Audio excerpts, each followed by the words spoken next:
Okay, so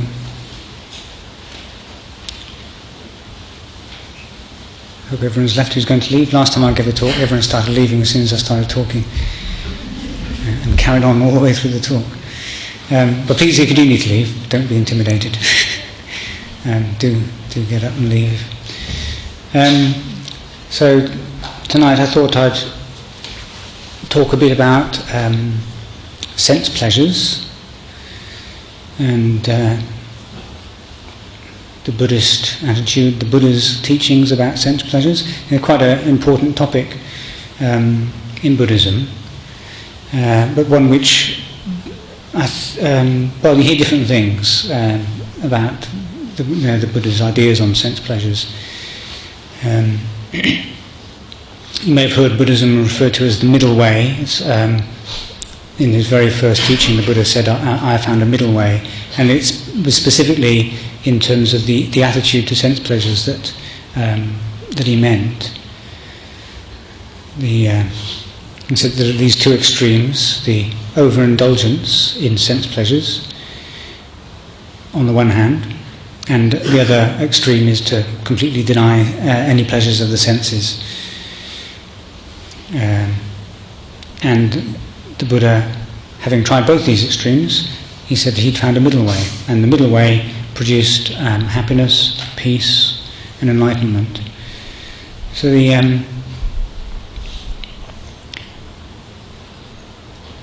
so just to be clear what we mean by sense pleasures, we're talking about sense pleasures in particular because, firstly, and it's an important point, that not all pleasures are sense pleasures, sensual pleasures.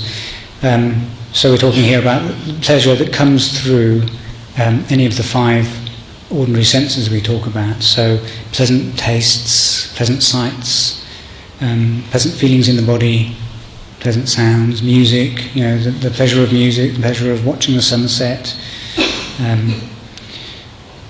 good food. All of these things are sense pleasures. So the usual, the unthinking attitude to them, and also even when people think about sense pleasures, but don't think very deeply about it, what one notices, even as a child, is that when I have pleasant things, like if I eat an ice cream, I feel good. That's nice. So a child will typically think, so if I have 100 ice creams, I'll feel even 100 times as good. And without realising that if you eat 100 ice creams, you tend to feel pretty bad. But generally speaking, pleasant sights, sounds, and tastes, and so forth, they make us happy. So the assumption is that if I have more of this, then I'll be happier still. And there's other things which are unpleasant. So if you have painful feelings, go to the dentist and have your teeth drilled and things, these things hurt. Think, okay, that wasn't so good. So the basic strategy that people adopt is, if I increase the happy, pleasant experiences in my life, have more of them, and minimise or even ideally eradicate the unpleasant experiences, then basically I'll be happier. And all the rest of the things, because life is divided into those things which give us pleasant feelings, things which give us unpleasant feelings, and majority which are just kind of neutral and bland, and kind of boring, nothing much at all. So the basic attitude is more of the fun, less of the misery, and preferably less of the boring stuff in between as well. And that's something I remember consciously thinking about this as I kind of got a bit older, I've got to my teens and beyond, and I was not having a kind of spiritual bent. I thought, well, what to do with your life? I suppose just enjoy yourself as much as you can, and just don't have an unpleasant time. It's notable that most religions seem to teach the kind of the opposite, or at least not teach that, but usually the other extreme is like you've got to have no fun at all. Any kind of fun is just must be sinful or something. I remember I was brought up a Catholic, and I don't think the Catholics are too bad on that kind of point actually. But you certainly get some Christian denominations and other teachings, and that seem to, like I think Puritan types, that any kind of fun is bad, basically, the work of the devil. I remember, I don't know, there was a comedian called, what's his name, Dave Allen? Dave Allen. I don't know if he was known in Australia, but in England he was very popular when I was a child, and he was a Catholic, and he talked about how this basic idea that in life, if you kind of drink and gamble and womanize and overindulge in food and all these kind of things, this is considered really bad, so you go to hell. But if you're very abstemious and give up all these things, then you go to heaven. And his reasoning was that since heaven is full of people who don't indulge in these kind of things, whereas hell is full of people who have fun, then the really good people actually go to hell, and the bad people go to heaven. Because, if you've been really bad, you go to heaven where it's boring for eternity. But if you've been good for 50, 60, 70 years, then you can go to hell and enjoy yourself for the rest of eternity. And sounds, it was laughable. He was a comedian, but it's kind of, some people actually have this kind of idea that if you deny yourself in this life, that's so that you can have kind of pleasure in future life. And if your idea of pleasure is nothing beyond just food and sex and drink, then you'll have this kind of bizarre kind of idea. But of course, it doesn't make any sense. If something's bad now, then why is it good in the afterlife? So the Buddha, when you may know about the basic story of the Buddha. He was born into a very wealthy aristocratic family, so he had the best of everything when he was young, and he did what most people do, basically enjoyed sensual pleasures, enjoyed all the food, the music and so forth. But what he found was what people throughout history have found, if they get the opportunity to really indulge to their heart's content, and not many people do. The Buddha was a kind of an aristocrat, a kind of prince. Nowadays, you don't have to be a prince to have loads of sensual pleasures heaped on you. Most of us, in lay life, the pleasures we've got now, the access to music, to food, you can have any kind of food you want from all over the world. You don't have to be wealthy. Music on demand, you walk around, you don't have to have any moment of the day when you don't listen to music really, unless you come to listen to a talk or something. You can be cycling, walking down the street, sitting at work and listening to music. Fine foods, music, movies, drama, entertainment, all day long. Have it really good actually. But the advantage of this is that we have the opportunity to see that actually, in the end of the day, just having more and more of this kind of thing just doesn't satisfy. When you only have a little, then you can imagine that having more will satisfy you. So if you're very, very poor, people in Thailand and Sri Lanka, many of these people, they imagine that they, if they were reborn in America, not all of them believe this, but if they were reborn somewhere like America or Australia or something, they'd be happy, because in those countries people have all these things and all these belongings and these big houses and fast cars and things. The life would be wonderful. Or now in our society, it's amazing the number of people who really believe that if they were rich and famous, that they would really be happy. I had a friend who was, she was an actress. I shouldn't hear this actually, but I remember asking her, because she obviously wanted to be famous, and I remember thinking, do you think if you were famous, then that would be it, you'd be happy then? That would make you happy, specifically being famous? And she looked at me in the eye and said, yes. And she honestly thought, and maybe some of you think this, I don't know, but that just being famous and in itself is going to give you some kind of happiness. I don't know. Anyway, it's bizarre idea to me. But if you haven't had it, I suppose you can still imagine that it will be good. Just as a child who hasn't had. I've heard kids actually say, "Please, can I have this toy or something? If you give me this, I'll never ever ask for anything again." If you have heard kids say this, "I'll never ever," and they really believe it because they believe that if you give me that, that'll be it. I won't need anything else. I'll be completely satisfied. And as we get older, through life, we gradually learn that, okay, having that toy doesn't completely satisfy you. In fact, you're bored of it pretty quickly. But we still believe other things will give us satisfaction, lasting satisfaction. And we get older still, and we realise, okay, those things don't. But we still kind of believe that somewhere out there are the things that will give us lasting satisfaction. At some point, many people, and the Buddha was one of these people, realise actually none of these things, no matter what I taste, no matter what I see, no matter what feelings I get in the body, none of this is going to give me lasting satisfaction, because it's all impermanent, it all ends. It's good for a while, but then it passes. So, there must be a different way, there must be another way to get peace and happiness in the world. This can't be the best way. And the Buddha, he realised this while still a young man. He had the wisdom to see that all of these things pass eventually, so how can you, why am I following something that, excuse me,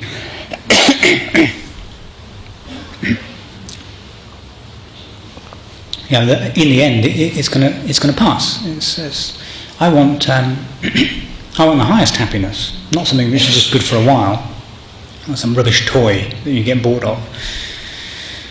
So he did what many people in India did and do. The examples all around of people who've renounced the world to try to seek a higher happiness. Now, in the Buddha's day, and even now to a large extent, what people tend to assume is, okay, following the sensual pleasures doesn't bring happiness, so got to give them up. And if trying to get pleasant experiences doesn't lead to ultimate happiness and realization, then having no sensual pleasures at all and denying all of these things, that must be the way. And certainly it seemed that that's what people thought in the Buddha's day. There's no, although there were some meditation teachers and things, there are, of all the records that come down to us of different pre-Buddhist times, all of the teachings about meditation or any kind of spiritual practices, they all involve suffering and pain, basically. They always there in all these teachings. It's taken for granted that spiritual practice is something which is painful, and they use the word tapas, which means kind of heat. So it's like turning up the heat on the practice. So spiritual practice in the Buddha's day meant torturing yourself. And so the Buddha, he did this. He joined in with all these the kind of things people did at the time: eating very little, sleeping on beds of nails, and holding his breath until his brain was splitting, and all sorts of bizarre and really kind of revolting practices that he did. And being a very, very special person, being, for one, very healthy, young, healthy, and enormous determination, he was able to push himself to real extremes.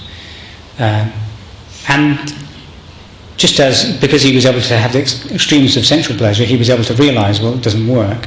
Because he went to the extremes of torturing himself, he was able to see, well, that doesn't work either. It's a complete waste of time. I've done as much as anyone can do. I mean, I've really pushed myself to the limit, come, very, very close to death in punishing myself, and it's got me absolutely nowhere. I'm no closer to enlightenment now than I was when I started.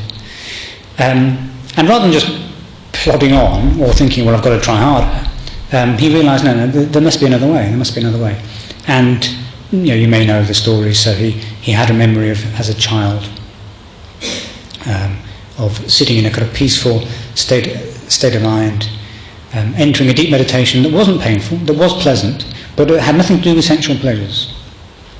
And thanks to this, he was remembering that. He realised, oh, this is the middle way. This is the way between the extremes. And following this, he was able to become enlightened. So what the Buddha realised was that torturing the body doesn't work. But on the other hand, just indulging anything goes also doesn't work. So when he first taught, after his enlightenment, when he first taught to these previous companions he'd lived with, this is how he described it. He says, I found a middle way. He says there's one extreme is just going for indulging in sensual pleasures. That's the usual way, that's what people normally do. It doesn't work, doesn't lead to the highest happiness. It's a coarse kind of pleasure. It doesn't get you enlightened. There's the other extreme, torturing yourself. It's not even pleasurable, and it doesn't get you enlightened. So I found the middle way. So the thing is, what is the middle way? So it's probably a lot of people know that, okay, Buddhism teaches the middle, but what this actually means, you can hear lots of different opinions. So what the Buddha taught then, in that first teaching, was that the middle way is the Eightfold Path, and he gave a kind of detailed description of it. But in general terms, in terms of specifically sensual pleasures, what is the right attitude? Because as you know, as you can see, the Buddha had disciples who became monks and nuns. Now monks and nuns give up all sorts of sensual pleasures. So this can seem, to most people, well, this is pretty extreme. So you think, okay, we're not going to, no music, no sex, no movies, no drugs, no alcohol, giving up all these things. Is this what the Buddha said everyone should do? And you do hear that, in Theravada, well, you read it, I've read in books, saying Theravada Buddhism teaches that that everybody has to become, you should become a monk or a nun, and only monks and nuns can become enlightened.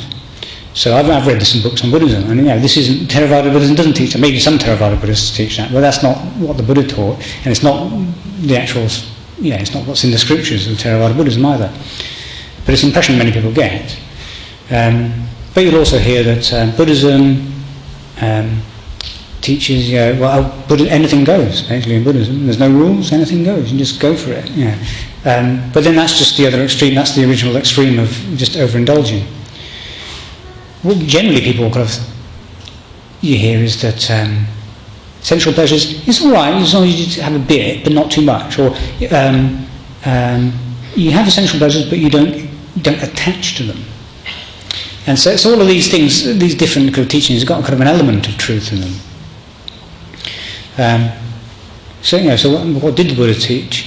He taught lay people. It wasn't just monks he taught. Many people came to him asking for advice. And if householders came to him, people with kids hanging off them and talking about their work, the Buddha would give them advice about how to do their work best and how to live their life, what to do with their money, how to, you should save a bit of it, and the rest you should spend, be generous, give to charity, but the rest spend on your family, enjoy yourself. So the Buddha definitely taught that we don't have to be miserable. The proper use of your wealth, if you work honestly, earn a living, the proper thing to do with it is to spend it and enjoy it. That's what the Buddha said you should do with your wealth. Spend it on yourself, on your family, your friends, your employees, your employer, depending. You should, people around you, make them happy with it. Somebody who earns a lot of money and then doesn't spend it is like foolish. If you just hoard your wealth, this is very, you're doing all that work, but then what for? So how do we square this with the idea the Buddha recommended people to give up everything, leave the home life, become celibate? Because he did recommend people to do that too. There are monks and nuns because the Buddha recommended people to do this. So was he giving one teaching for lay people and one teaching for monks? Was he just teaching different things at different times? Or is there did he keep this higher teaching back for other people? Well, no, he didn't. One of the things about the Buddha's teachings, one of the great things about it, is that it's a consistent whole. There isn't different teachings for different people, or no hidden teachings. Usually, he taught it as a path, the simile of a path. You start from where you are on the path, and you walk towards the goal, which is Nibbana. And there's no points of backtracking or having to, okay, now you've come this far, now you've got to go back and undo what you've done before. This is, the Buddha would ridicule people who taught practices where you have to do something, but then you give up what you practiced before, or you go back. It's like 2 steps forward, 1 step back. But how come then? How come the Buddha told people, enjoy yourself, and at the same time there are dangers in sensual pleasure? The answer, or the clue to the seeming contradiction, is what the Buddha pointed out about all sense pleasures, is that there is gratification, there is the enjoyment and the gratification that comes from sensual pleasures, and to deny it is foolish. You can enjoy yourself with the senses, but there is the drawback, the danger. The danger is the word you see in translations of the Buddha's teachings. It means the drawback seems to be a better word. So there are pleasures in sensuality, but there are drawbacks too. And furthermore, there is the escape. There is something beyond. So as for the gratification, well, yes, to deny that it's fun, enjoying yourself is foolish. So to pretend that really, all those people out there in the pub, they think they're enjoying themselves, but they're not. They're having a miserable time. As I remember someone an alcoholic, was saying once, they think they're enjoying themselves, but they're not. They are enjoying themselves. They're laughing. They're having a good time. And likewise, people who are enjoying good food are enjoying good food. It's not the case that they're not. But as we all know, and it's easiest to see this in the extremes, like of addictions and things, there are drawbacks. So with food, a drawback: you eat too much food, you become obese. It's bad for your health. You eat too much food in one go, you throw up, you feel sick. Generally, by the time you're in your 20s and things, you don't do that anymore. But children do this. You give a child enough jelly and ice cream, and most children will eat until they're sick. Now, to an adult, that seems utterly ridiculous. It's like you can imagine yourself. Some people do have eating disorders, so I suppose it does carry on into adulthood. But generally, you wouldn't do that. Someone offers you something you like, you think, oh, thank you. They offer you another one, you think, great, okay.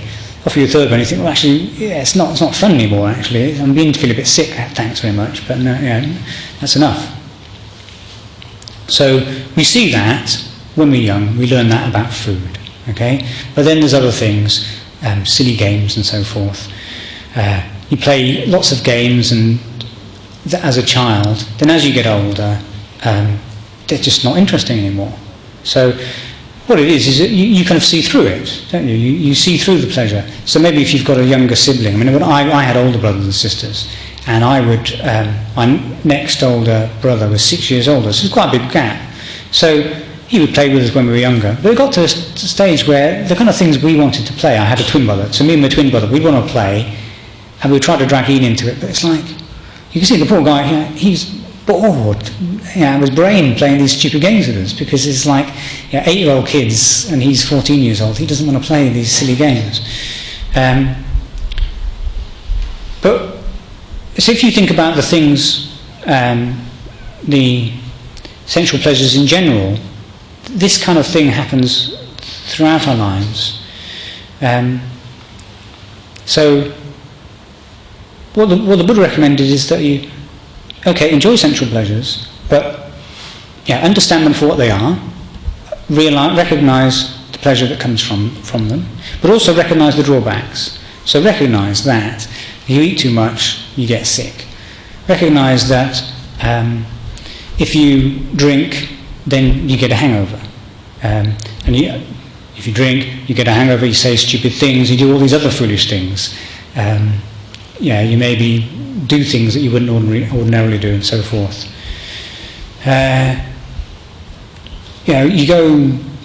If you go kind of get into bungee jumping and doing exciting things, go hang gliding.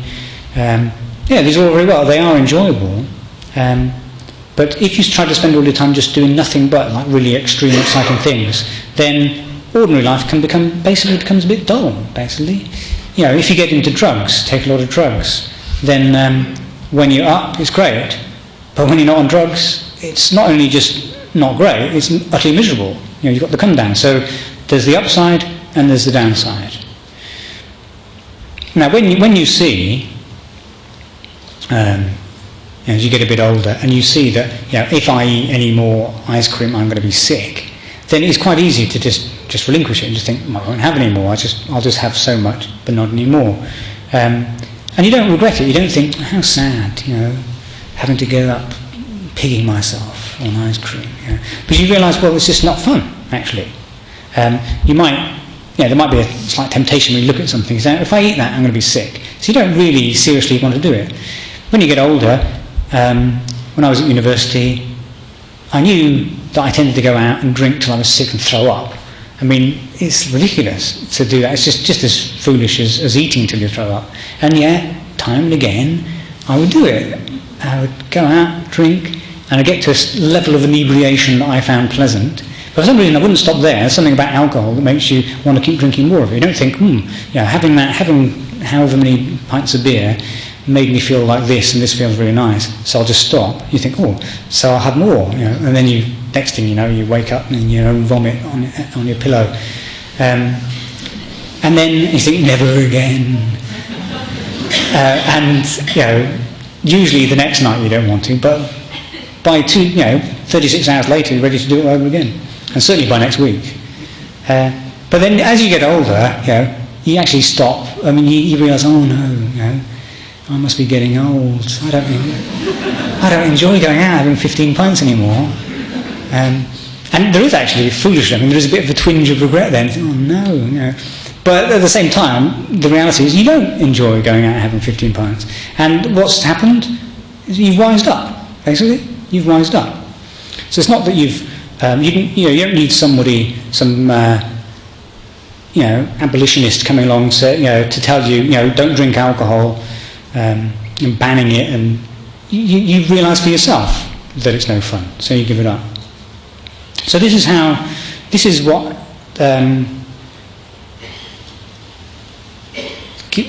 how we relate to the senses and the pleasures in life. If we just overindulge, then it creates lots of problems, and most people tend to realise sooner or later, and then gradually could moderate their behaviour. Some people don't, and so people become. Some people just carry on eating too much throughout their whole lives, and it kills them. Some people become drug addicts. In fact, most people become drug addicts actually, because most people in society are addicted to at least alcohol. I think. I was before I became a monk.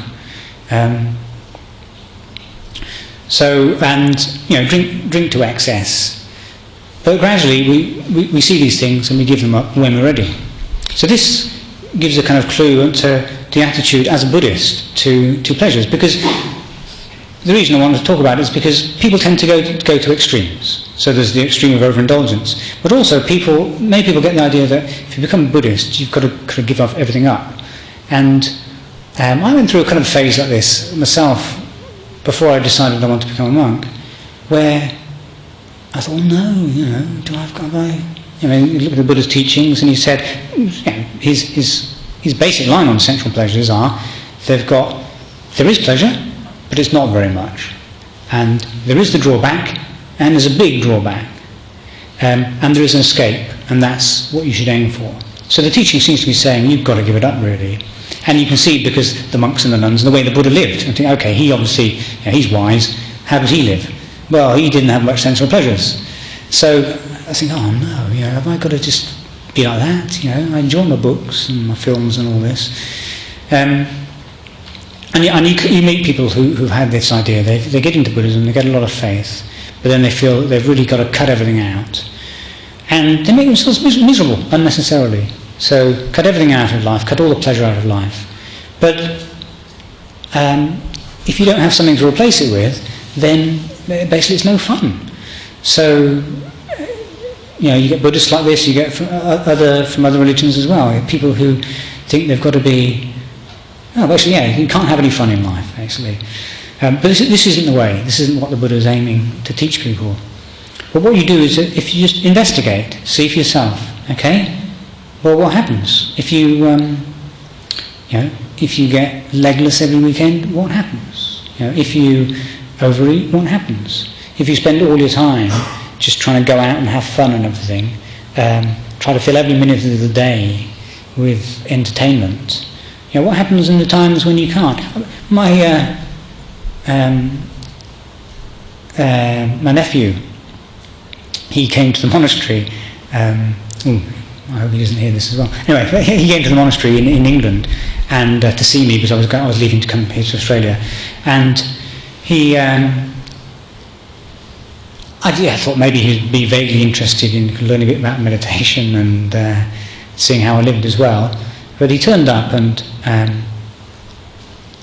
he arrived a little bit late for the meal, so we put some food aside for him, and he was eating this. And he seemed to be taking a long time eating his food, so I went to have a look to see what he was up to. And there he was in the kitchen in the monastery with his earphones in and his Walkman in front of him, and still a full plate of food. I said, "What are you doing?" He says, I've just been fiddling with this and taking a while.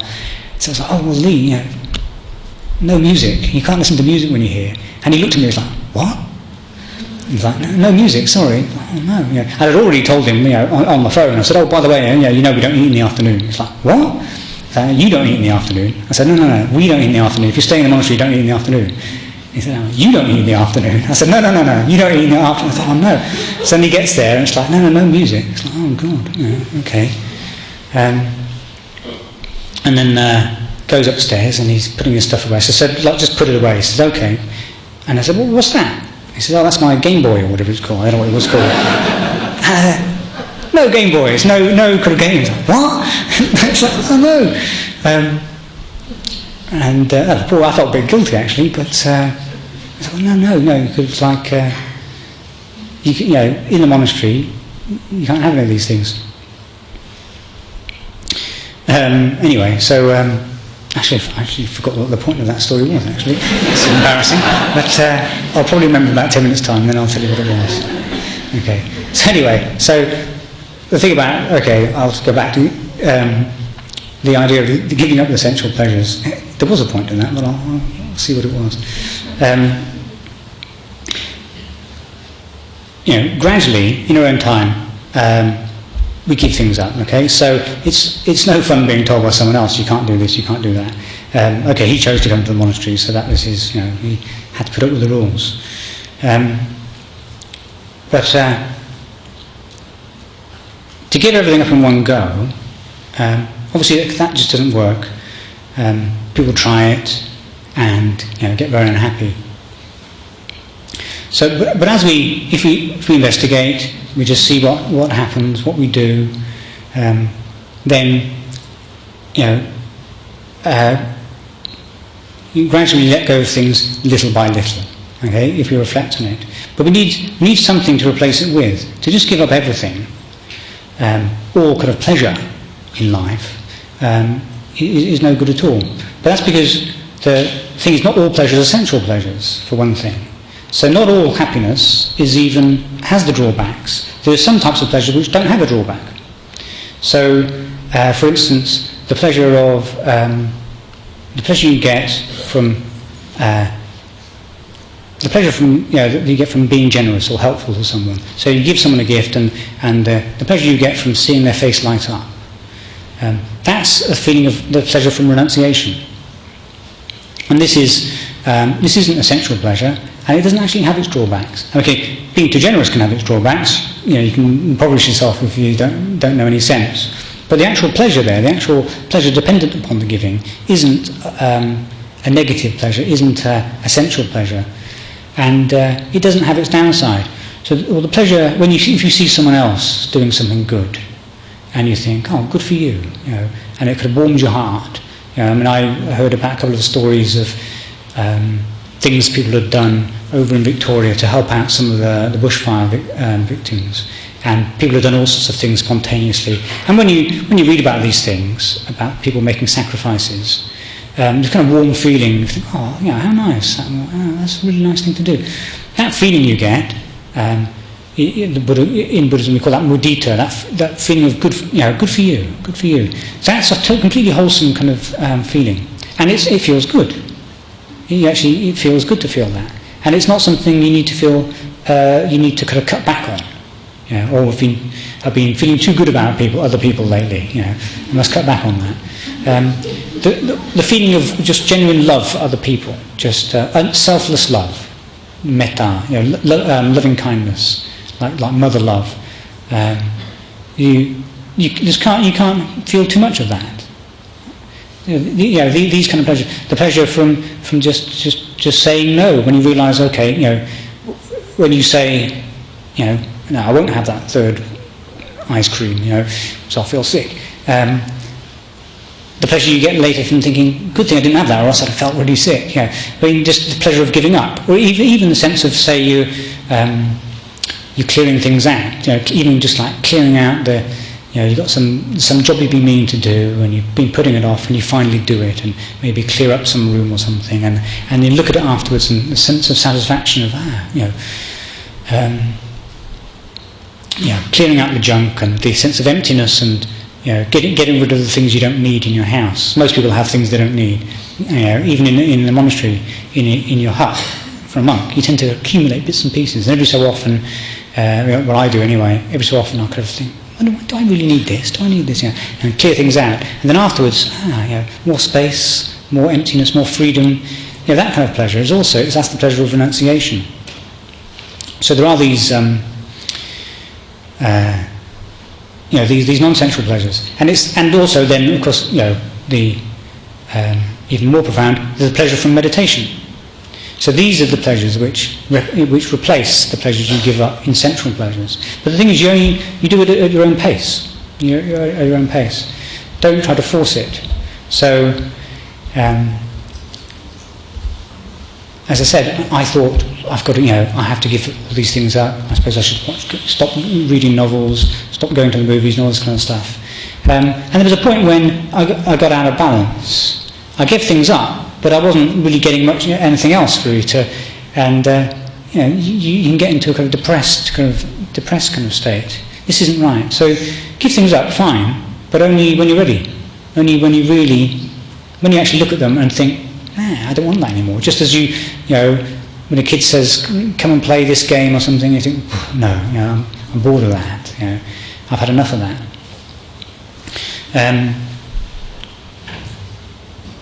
It happens with monks in the monastery as well. You get some people, they try really hard, or novices, and people who come to stay, you think, right, I'm really going to go for it.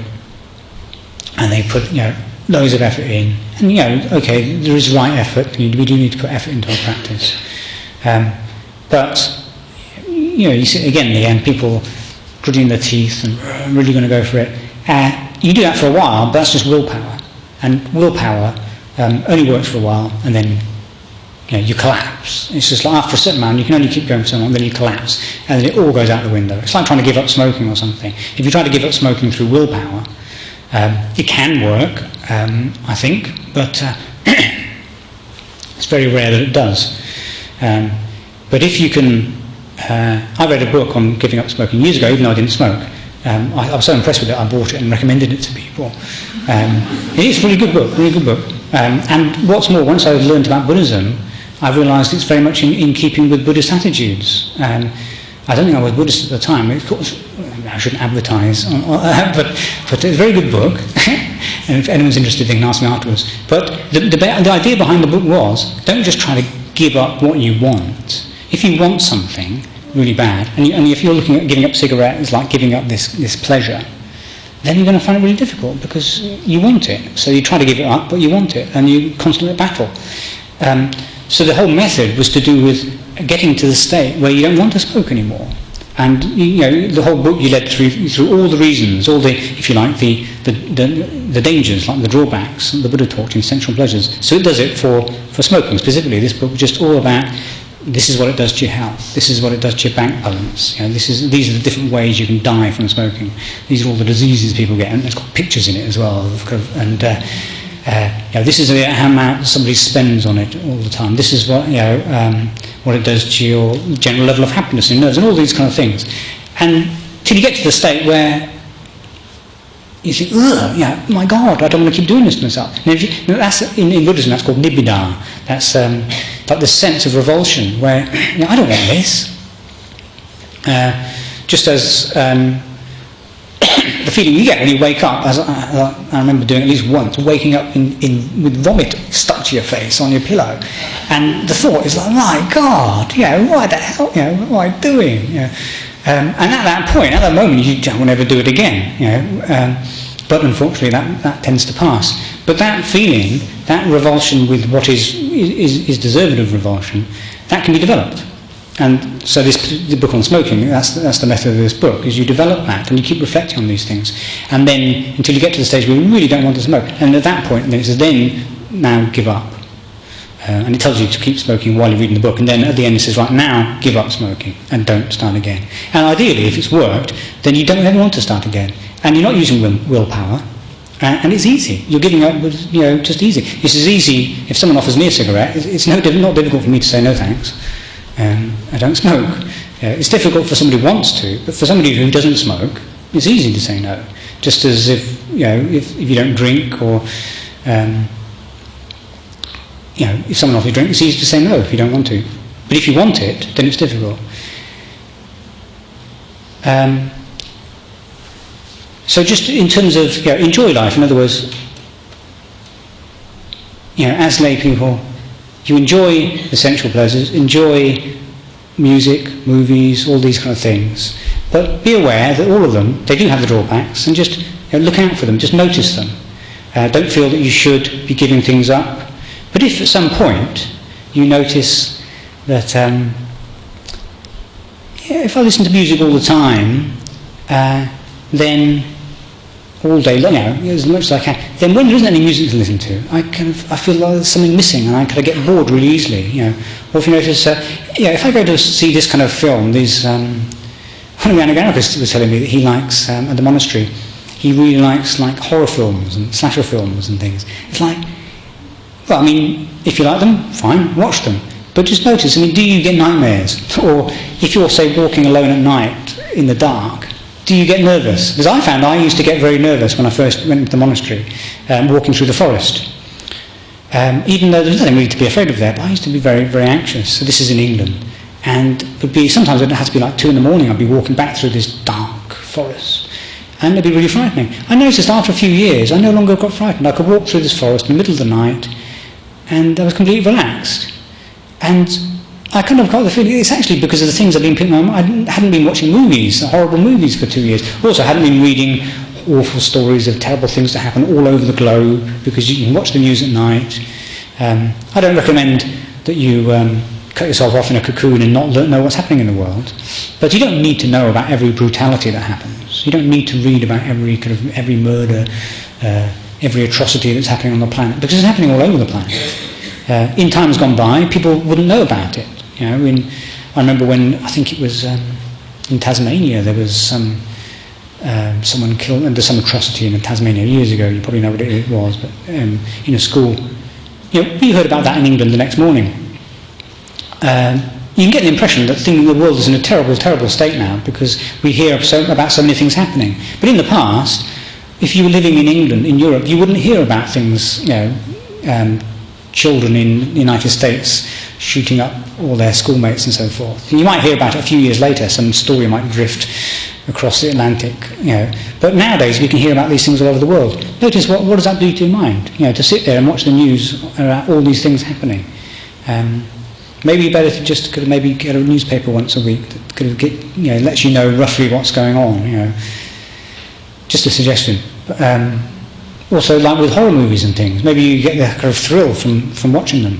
But do you find that when you try to meditate afterwards, it doesn't quite get as peaceful as you would otherwise? So I became a monk. I decided to go and live in the monastery because I really still enjoyed life. I enjoyed lay life. It wasn't like I could have, I was unlucky in love, or something terrible happened to me. I was enjoying life. But I began getting a lot of pleasure through meditation too. And I realised that I can only get so much pleasure from meditation, then I go back to do these other things, and that kind of, the meditation doesn't go any further. So if I want more of this kind of pleasure, then I've got to give up that. And, one of the, really simple but, quite deep things the Buddha said is a wise person will give up a small pleasure for a greater pleasure. Now that's the kind of thing, like again, which children, they kind of find difficult to do. But if you just wait, you can have this now. But if you wait, you can have, you have two of them. And many children, they can't wait. Just like, I want the instant gratification, and that's what we all like to a certain extent. So I found that I could get a kind of pleasure, a kind of peace from meditation that was of completely different nature, but also far more satisfying through meditation. But then I also saw what meditators see is that sensual pleasures, they agitate the mind. And this is another of the many drawbacks. I mean, the Buddha enumerated all these drawbacks of sensual pleasures. If you want to have fun and have a high life, then you've got to work to get it. You've got to, quite apart from getting addicted to them and all the kind of those kind of downsides, it's a lot of work. I mean, if you want all the latest gadgets and things in a fast car, you've got to work for it. And if you want to work, then you've got to, generally do something you'd rather not be doing. And then maybe you get sacked anyway. You build up, you work for years, save up for something, and then the house prices all drop and all these kind of things. These are all drawbacks. This is the problem with if you're seeking your happiness in life through the things outside of you, through objects and things, then this will happen. So it's not that you should give it all up. Just be aware of this, think about it. If you find that you can get pleasure in other ways, then maybe you just start cutting back. So that's first what I started to do. For me, it was just a gradual thing. But then I tried going too far. I tried to cut it before I was a monk. Before I decided to become a monk, I tried cutting out too many things.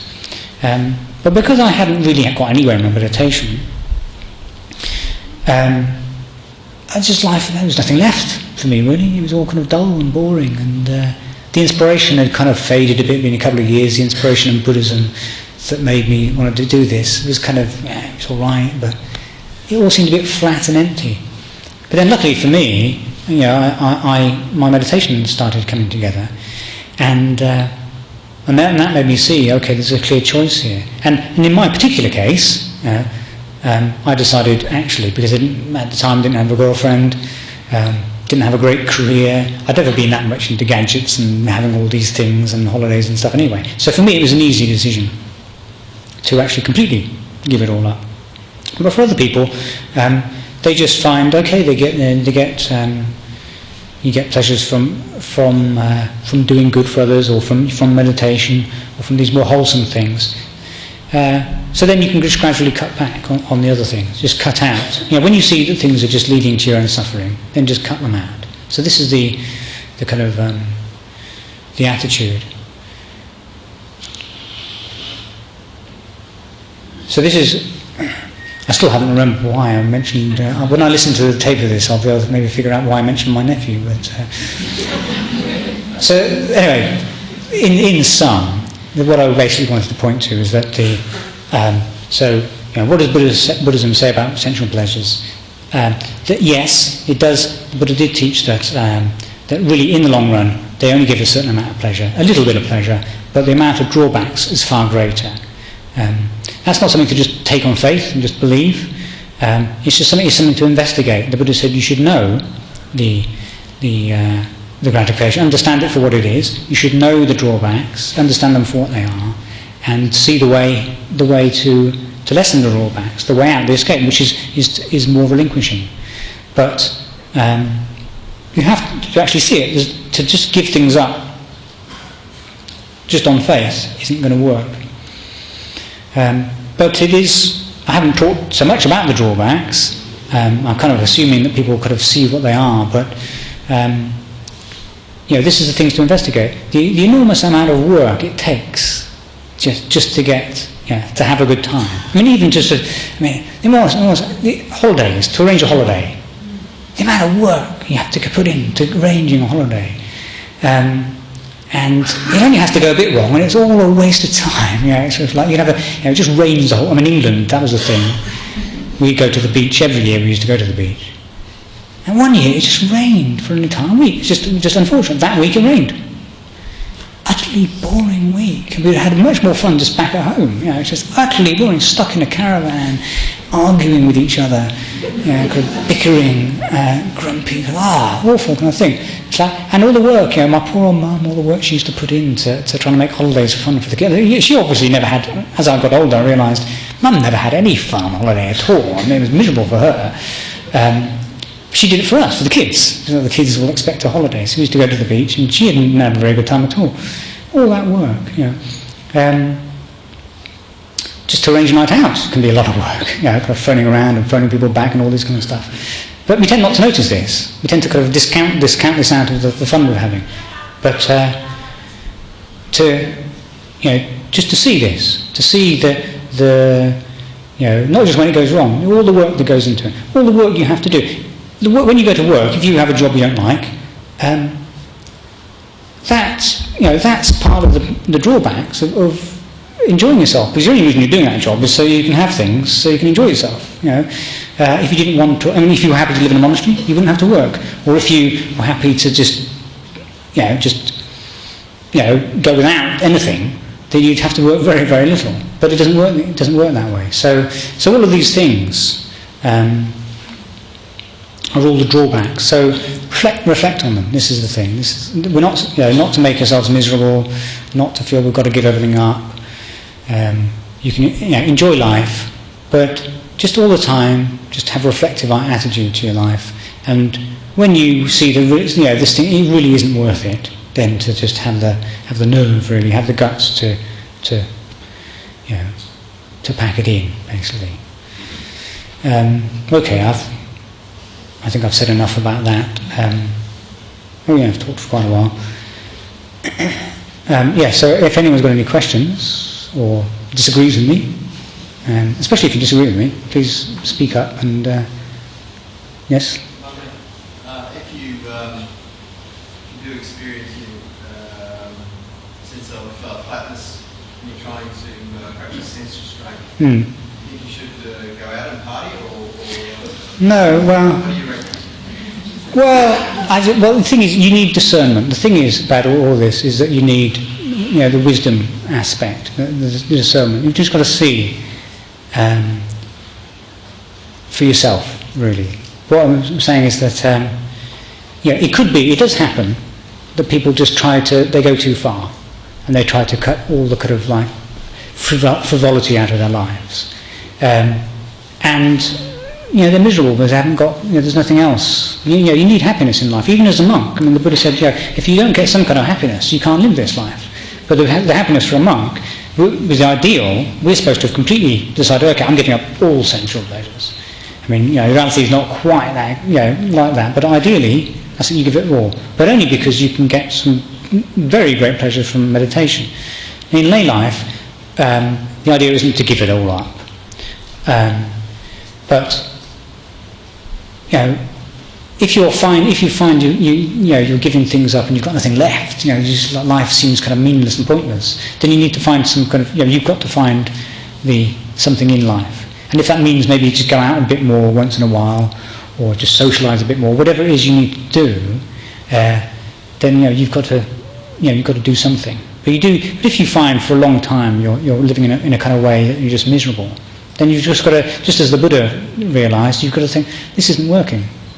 There's got to be a different way. I've got to somehow balance. But usually, if you just watch and don't try to necessarily work it out with your head, eventually something will just click. You'll sort of get a feeling, I should do this, or I should do that. But that's wisdom, basically. You've just got to allow it to come up. I'm not saying you should go out and live it up and party and go to the other extreme, but just I'm just warning that you can try too hard, basically. So really, basically, short answer, I'm not very good at giving short answers. The short answer is you've got to see for yourself, basically.